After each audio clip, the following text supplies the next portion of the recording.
Hey everybody, welcome to the Dyl Pickle Movie Network. I am Dylan Randazzo, and welcome to my continued New York Film Festival 62 coverage. I promise I'm almost done with this journey. It's been a long few months just tackling a bunch of other things, but I'm back to talk about all the movies I saw at the festival that are coming to you throughout this award season. And one of the films that I saw that was actually a last-minute ticket buy, it was one where I was like, oh, maybe I want to check this out. And then I heard such great things about it. I was like, you know what? I'm getting a ticket. I got it. I was in the front row, which if you've been to a film festival, if you've been to any theater, and you know that a movie has subtitles and you're sitting in the very front row, maybe it's not the most ideal place to view a movie, but it was a really cool view of this Q&A with the star and lead Fernanda Torres and the director Walter Salles, because I got to watch I'm Still Here, the entrant for Brazil for Best International Feature at the Oscars. And like I said, I was up very, very close. So my perception of this film, from what I saw and what I was able to read with the subtitles, is going to be from a slightly skewed perspective because I was so close to the screen. But as I said, because I was so close to the screen, I was really able to focus on this Q&A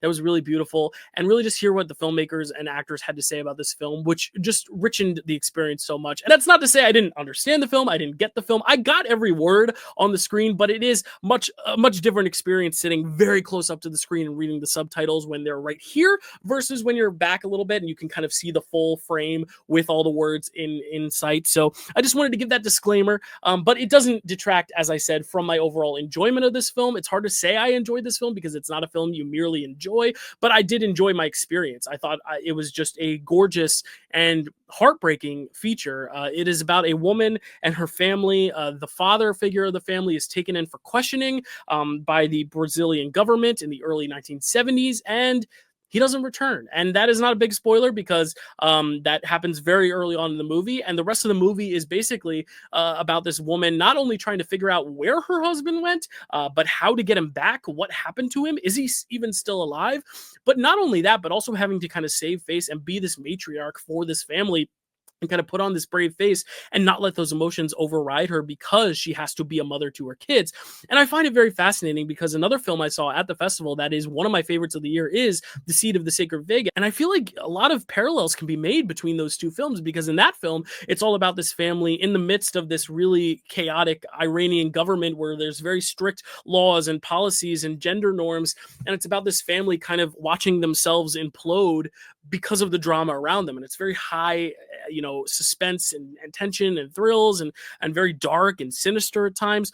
Here, I think it's a very similar function. You see how this Brazilian government kind of intrudes itself on this family and how it starts to break this family apart and make it crumble. But it's much less dark and tense version. I think this I'm Still Here kind of offers a more sad, melancholic edge of the coin in that sense, where I think they would actually make a great double feature with one another because you have something that's so bitter and so angry, and then you have something that's so just miserable and sad. And this film is just such a dreary, depressing watch, but it is effective in that. And I think it's important to have both those emotions, understanding that when your family gets kind of uprooted, and you don't really know how to respond, you can get angry at your government. You can see this tension and this pain and this angst and this furiosity kind of sink in and just get under your skin. But you also have families like this in the sense where I'm Still Here, where it's just a sadness. It's just a bummer. It's just really unfortunate and depressing.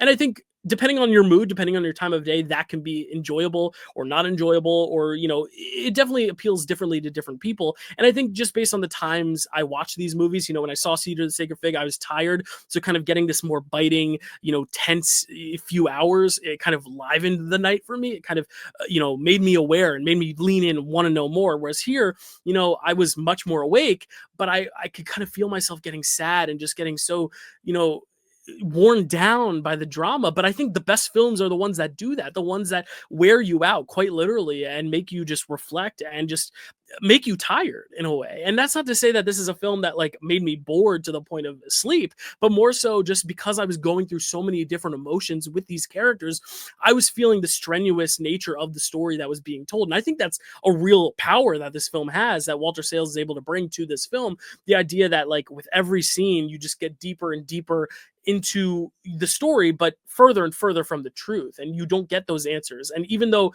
you're getting some answers, you're kind of piecing it together, you don't know the full picture, and there's a frustration with that as well. But it is all kind of seeped with this misery. It's seeping with misery. And I think that is something that is very hard to stomach for some. And it is very hard to stomach for me. It was a very hard watch, but it's also one that is very rewarding because it reflects kind of everyday society everywhere. When the government has such a stranglehold on your personal life, and obviously this one being such a terrible example of it, where someone could just be taken from your family and then you never see them again, or you don't see them for a long time. And I think the lesser film would have kind of gone the more tense route with this type of story, because this is about a missing person. It could have been this really like high energy, very action packed few hours where they're trying to get to the truth, and they're going through this and this and this and all the evidence and try to piece it together and search for him and try to find him. But it's not that film. It's more about the family and what they go through when they are left without that matriarch or patriarch figure in their family, and what they have to change about their lifestyles, how they have to approach life differently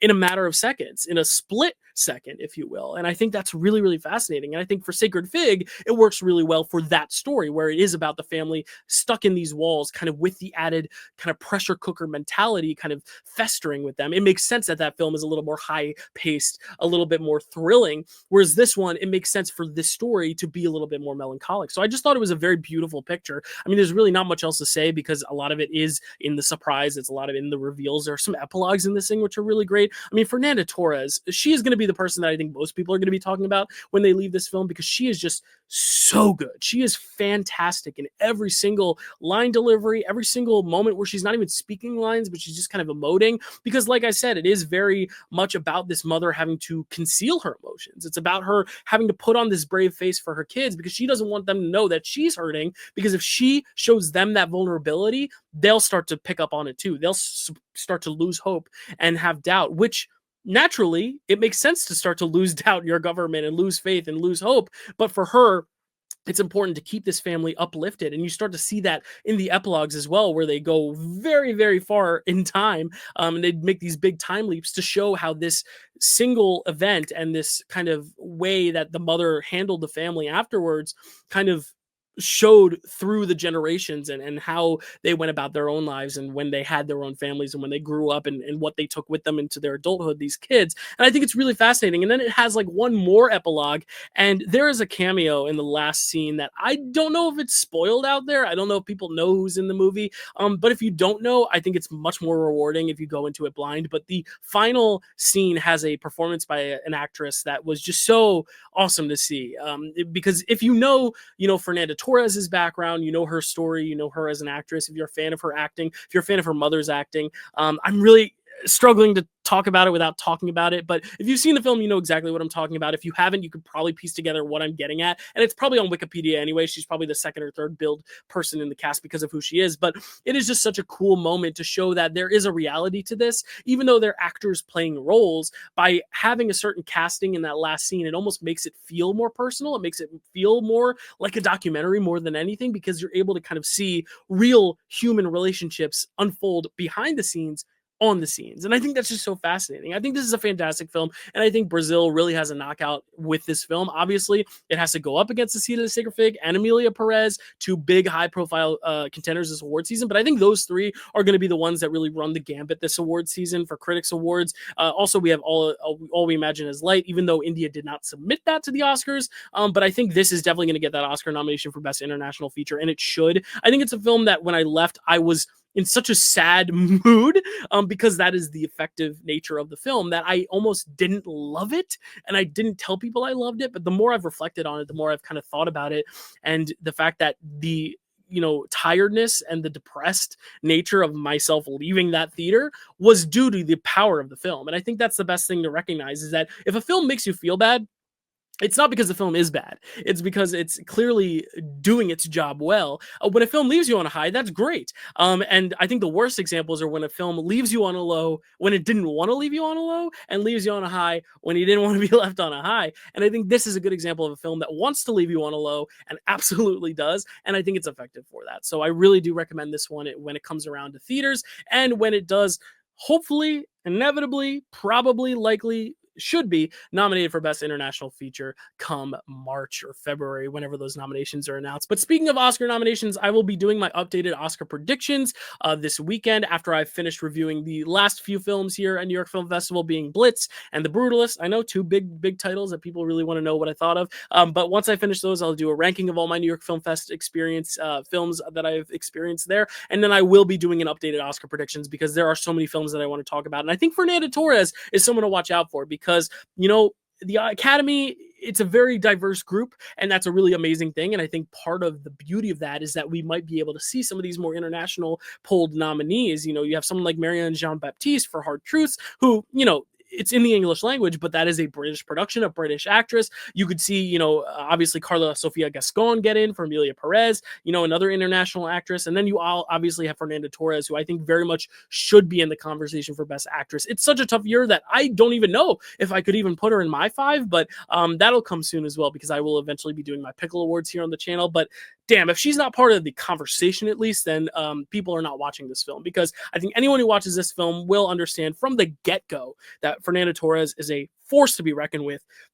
And if they don't, they will soon find out in the scene after that, and then the scene after that, and the scene after that, up until the ending, where you're just like, this is an amazing performance. This is a tour de force bow down. And just seeing her there at the film festival come out and just talk to us, that was a magical moment. You know, it's really cool seeing these legends that you've heard so much about, that you've seen so much of, and then see them in the flesh and be able to talk about their work when they're not even done. You know, this is just the prime, the peak of her career. Obviously, her mother has the, you know, bigger career, the more expansive one, but I'm just so excited to see her and see what this opens the door for her, for American audiences. Obviously, this is a Brazilian production, but I think the fact that this is going to be such a big Oscar contender and have such visible eyes on it, I hope, you know, she gets even more work in other films, and that more Brazilian works that she's in find their way to America in a very mainstream way, because it deserves it, because she deserves it, and this medium deserves it, and Brazil deserves it. It's a beautiful film. So go check out I'm Still Here, and then come back here for more New York Film Festival coverage and other coverage. I still have to review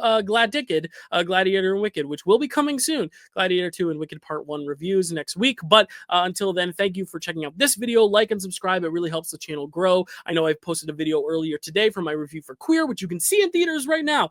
So go check out that movie, check out that review. And if you're very excited for I'm Still Here, let me know in the comments below how excited you are. And if you've seen it, let me know what you think. I actually am very grateful that a lot of Brazilian fans of Fernanda Torres found a lot of my tweets about this film, because I get hundreds of likes every day on tweets about this movie, because she has such a big fan base, and Brazil has such a great devoted film fan base. So if you are a fan of Fernanda Torres, if you love this film, check it out and comment down below and let me know how much you love her, because I think she deserves the love here this award season. But otherwise, that's it for me. Thank you so much for watching, and stay tuned for more New York Film Fest coverage and more reviews as we head into Oscar season. Thanks for watching.